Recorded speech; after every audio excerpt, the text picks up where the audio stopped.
Yeah, so thank you for the invitation to come talk here today. Let's see if we can figure this thing out. We'll talk about sustainability. I spend almost all my time crawling around poultry processing plants, but for this, I wanted to include, because as you can see in my title, I want to look at the whole continuum of poultry production and processing. So I'm not just going to sit in the processing plant. I did try to explore this idea of looking at the whole continuum. I'm going to concentrate on water use here today and consumption, because I think it's an important story to tell in the limited time. I don't talk about commercial poultry without using my pie graphs here that I always bring up. Here you can see highlighted the number 2, 3, 4, and 5 places when it comes to both the number of poultry in the U.S. and the weight of poultry when it comes to slaughter. I concentrate in how many birds make it to the processing plant. And I use this because everybody, students and people outside the industry are constantly asking me, why don't we always talk about poultry? When we talk about poultry, why are we talking about broilers? Well, I always hear this. Well, that's the reason, because whether it is the number of poultry or the weight of poultry, you can see that the vast majority when it comes to this commercial end, we're dominated by what USDA calls young chickens, and we call broilers, meat broilers. That's where the industry's concentrating. That's what I'm going to concentrate here today. So lots of uses for water, whether it is in production or processing. But what we're going to talk a little bit today is, of course, birds consume water, don't they? All right, it's a nutrient. So we'll talk a little bit about that. There's also the major use of evaporative cooling in the production of poultry. We're going to talk about the processing side, all the various slaughter and further processing steps that involve the use of potable water, and some human uses, that sanitary use. And we'll try to cover these in the short time we have to at least give everybody an overview of how we're approaching it in the poultry industry, in the broiler meat industry. I'm not going to take a lot of time here to talk about, especially if you're in the pre-slaughter world. There's lots of information about how poultry are served. Water serves as a nutrient, all the different physiological aspects it has. You can go online and find all sorts of these. I just picked this one at random. Backyard flock tip I picked from our extension at UGA. Water, poultry health's most overlooked nutrient. That is a very interesting title, though. I'd be interested to find out who wrote that. Oh, I did. So you can pick that up. That's good. But folks, it's before 9 o'clock. This is as good as the jokes get before 9 o'clock in the morning. But if you do get a chance, you could see all those uses. I'm going to actually go to my colleagues. I'll pick Brian Fairchild and Casey Rich to talk about all those sort of things that encompass how much water we actually consume. And that was really when I started to even think about this talk, to hear so much about consumption. I hadn't even put, if you will, part of sustainability is putting that footprint or deciding where you're going to put that fence. And so I actually had the question, how much water are we talking about? How many, we talk about 9 billion broilers on an annual basis. How much water are we talking about? How much water do chickens drink? Well, it's a little bit of a process. I'll walk you through it. So the first thing I did is found the Poultry Drinking Water Primer. It's online that you can find this. Some of the information that I found in that, let's go through it. First, broilers consume approximately 1.6 to 2 times as much water as feed on a weight basis. Many of you may know this. Matter of fact, one of Dr. Fairchild's master's students just did their thesis on this using such a strong tie between water and feed consumption. You can actually use it to monitor performance. Not only performance, but problems in the poultry house. Nothing alerts you sooner than there's a problem than watching water consumption inside of a broiler house. And as it makes a lot of sense, but let's go through these. There are several factors that can affect consumption. First of all, it's important to note that water consumption increases with age, but decreases as a percent of a bird's body weight. And so you come up with a graph like this. As far as the flock's concerned, that volume of water continues to increase over, but if you actually measure it per bird by weight, it actually goes down. And a lot of environmental factors affect water consumption. You can imagine as the ambient temperature outside increases, inside the house increases. One of the main ways that birds use to regulate their body temperature is through panning, and of course they lose water there. So the hotter it is, the more water. Makes a lot of sense, doesn't it? But there's actually some numbers to go with it. Water consumption can double or even triple during periods of heat stress, and there's actually a data point. Water consumption in broilers increases approximately 7% for each degree in Fahrenheit increase in temperature. And so we get a table sort of like this that shows, right, the relationships of pound of water consumed per pound of feed, actually how much it increases as that water temperature increases. The water primer doesn't really talk about specifically the effect on consumption, but I think it's interesting that any water temperature below the body temperature of a bird is beneficial. One thing that does stimulate consumption is electrolytes, and that is included there. And of course, lighting programs. A lot of people don't realize the impact there. As soon as it gets dark, birds stop drinking. You can see, here's a tracking of that water consumption, and you can see it tracks, not only does it track almost exactly with feed consumption, it does with the time that the lights are on. And ultimately, water quality, and I won't go into any detail here, again, because of time, but if you notice, there's lots of tables you can find in there that talks about all those different parameters and how there is a direct effect on the consumption in birds. But I was still trying to get at this idea of a footprint. How big is the footprint that we're looking at? So I had to drop Casey Ritz from my check here and actually include Mike Zarek along with Brian Fairchild and move more to this world of poultry ventilation because of that role that evaporative cooling plays in our growing of these 9 billion broilers on an annual basis. And so in their poultry housing tip series, I grabbed this, how much water does a broiler house use? And you can see here, we'll look at a couple of these graphs. You can see the blue line is how much the birds are actually drinking during their grow out period. And that red line is the evaporative cooling use of water. And you can see that it's a significant part of that puzzle that we're trying to put together when it comes to water consumption. And of course, time of year plays an important role here. So you can see the comparison on the left, we've got a late spring flock, and you see that the actual consumption of the birds really doesn't change, but look at the difference in that evaporative cooling. When you compare that, again, to a summer flock, you can see it there. And here's a quote from this publication that hopefully I can read. So, evaporative cooling system usage, and this is just for this particular farm, but it ranged between 40,000 and 45,000 gallons during that summertime flock. And so it can be as high as half of the total bird consumption we can see in evaporative cooling. In the springtime, that is, again, because of the ambient temperature, can be dramatically reduced, but it can be very significant.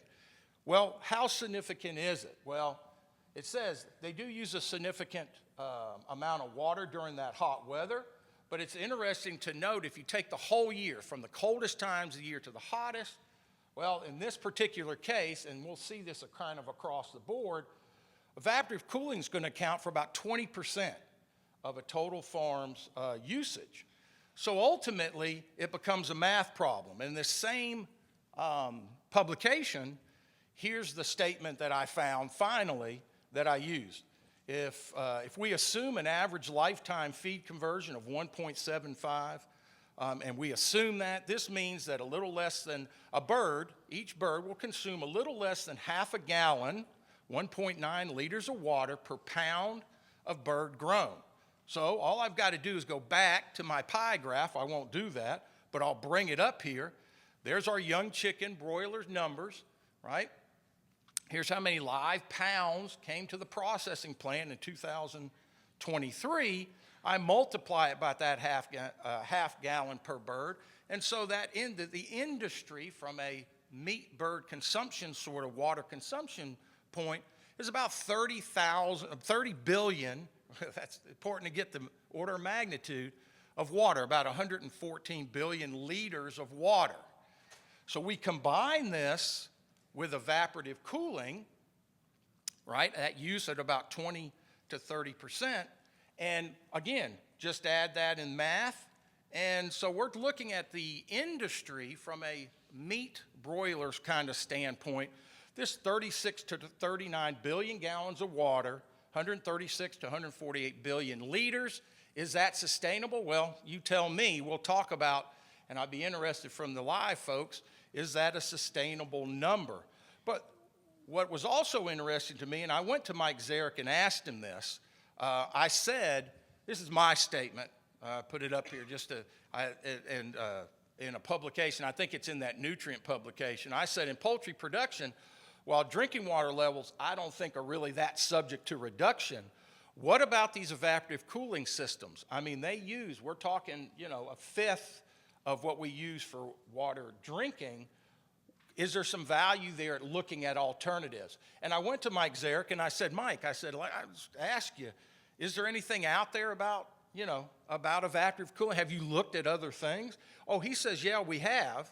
Our current evaporative cooling systems are very efficient. That means they are really, really good at removing heat from our buildings through tunnel ventilation. And you can see here, no matter what that outside temperature is in red, you can see how good our systems are at evaporative cooling these birds. But there's an issue, there's a price to pay. There is in water.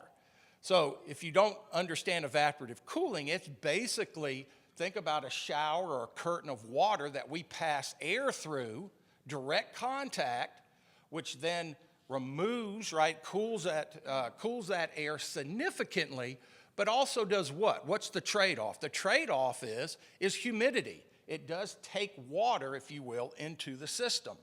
And so I asked Mike, I said, it seems like the logical choice would be, why wouldn't we use traditional air conditioning, right? And if you don't understand that transfer, it's not a direct connection. There's not a direct connection between the air and the refrigerant, the liquid at this point. It's in a pipe.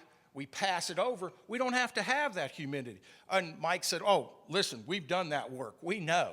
So here it is. So the negative side of adding humidity could be addressed by putting in more efficient, what we think of as classic air conditioning. I appreciate this slide because look at what this slide says. It's humorous to us guys with engineering backgrounds when it says, typical poultry house would need 250 tons of air conditioning. Now, you may not know, that may not be relative to you, but let me know, let's give you a little point of reference. For your house, typically in an American home, we're going to see about 1.5 to 5 tons of air conditioning capacity. An average poultry house would need 250 tons of air conditioning to make it comfortable for those birds. The point I'm making here from a sustainability standpoint is throughout this continuum I talk about, whether it is in production or it is at the processing plant, there's this balance point that we often see between water and energy. When we take the effort to reduce water, we have to keep in mind that often that means reduce water and you're going to increase the need for energy to make up that difference. And so we need to understand what that balance point is. Let's move to processing for the rest of the time here, and we'll kind of compare that back to the production side.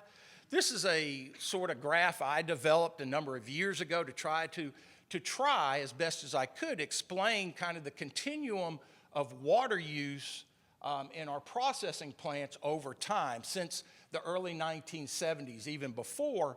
And if you'll notice up on that y-axis, I'm using our classic, some would say archaic, reference that we still utilize, which is gallons of water consumed per bird processed. So this is on a per bird basis.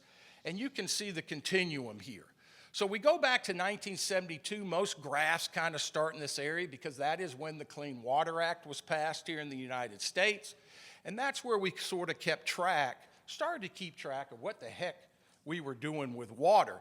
Didn't really seem to be part of our radar prior to the early 1970s. So I always put a question mark. I always say, we don't really know how much water we were using prior to that. Nobody really tracked or cared how much water each bird it took to process a live bird to a whole wog, a whole chill carcass, or beyond. But actually, later this year, I have a talk coming up, and I was looking at one of the things I focus on is the wastewater side, and I was looking at the history of dissolved air flotation. Won't go into great detail here. It's one of the main methods we use for treating wastewater, beginning to treat wastewater at our processing plants. And I found this paper, 1977. You can see the title here, New Concepts in the Treatment of Poultry Processing Waste. Dissolved air flotation was a new thing there. But as I was reviewing this, I read the first paragraph, and surprise, surprise, I'll bring it up. For example, a typical plant will process 125,000 broilers a day and discharge over 2 million gallons, 7.5 million liters of wastewater. It's a math problem, right? Plug it in, and guess what?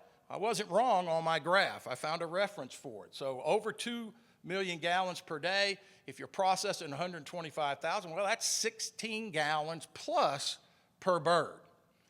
And it was a significant amount of water that once the Clean Water Act came in and we started to really look at these consumption numbers, we decided to drive down. And a lot of my processors, my mentor, Bill Merka, and a lot of other guys out in the industry worked really hard for, the next couple decades throughout the 70s, 80s, and into the 90s to drive that total water use down. And they did a really good job up until about the mid-1990s. And in the mid-1990s, our little friend came along. This is the interactive portion of my talk where you can talk to your neighbor and tell them very quickly, I'll give you about 5 seconds, what happened, what came along in the mid-1990s that totally changed water use in our processing plants. I'll give you a second to talk to your neighbor. Nobody's looking at their neighbor. Nobody's talking. Our little friend called HACCP came along, talking to, thank you, Mike, food safety experts.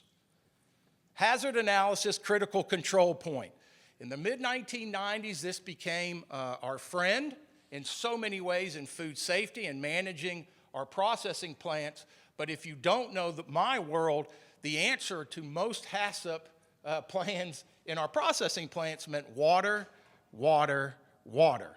When you got tired of using water, you used more water, and when you were totally exhausted your water, you used some more water just to make sure you had it done.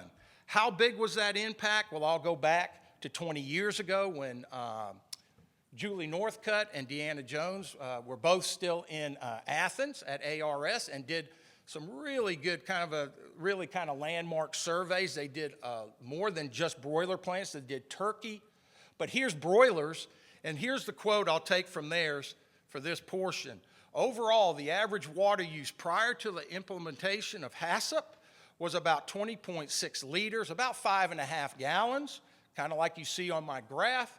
And the current post-HACCP water usage is reported at 7 gallons per bird, over 26 or more liters. What is that? Well, just for the math, that's more than almost a 30%, a third increase in water use in our processing plants. So how much water do we use? Well, I did that calculation so you know. Let's compare it to that bird consumption and evaporative use. So if we take that industry standard, 5 to 10 gallons, right, per bird, 19 to 38 liters, multiply it by that 9 billion broilers, well, we're talking about an industry that utilizes 45 to 90 billion gallons of water that we use to produce really that same amount of what we call high-strength industrial wastewater that I've got to treat at the back of my plant, though we won't go in great detail there. I'm more interested here in consumption and how we lower that. But also the question comes to the industry, how much water cost, just for reference? Well, I use this chart all the time. I picked the city, the poultry capital of the world, Gainesville, Georgia, just north of Athens. And this is a plot or a figure that shows since 1960 how prices have increased. But this says 2008. So I got to update that, don't I? So I did. 2022, the average cost for an industrial user in Gainesville, the city of Gainesville, for 1,000 gallons, this is per 1,000 gallons of water used, per 1,000 gallons, is now over $16.60. Let's get our math going again, because we have that engineer inside of our brain. I do the math. If I take a plant, an average plant, which is about right, about 250,000 birds per day, we do that 7 gallons. We process throughout the year. Just in water, just in your water bill at our processing plants, average, look at that, $7.5 million in water and sewer costs. This doesn't have anything, again, nothing to do with on-site cost, pre-treatment cost, surcharges, won't go into great detail here, okay? So a lot of information is out there on how much water that do we use and where. Since we have it out there where we use it, so where are we using it specifically? Well, it's actually interesting. I went back, that's that same paper from 1977. I was really surprised to see in there, we won't go in great detail, it's really hard to see, but they actually took the time within that processing plant to try to understand where water was being used. It's really crazy how much, or how they did at that time look at where water use was. I'm going to go something more modern. I actually helped teach a day-and-a-half, 2-day certified course with U.S. Poultry looking at, for our industry wastewater operators. And this is the graph that we use there. This is based on 7 gallons per bird.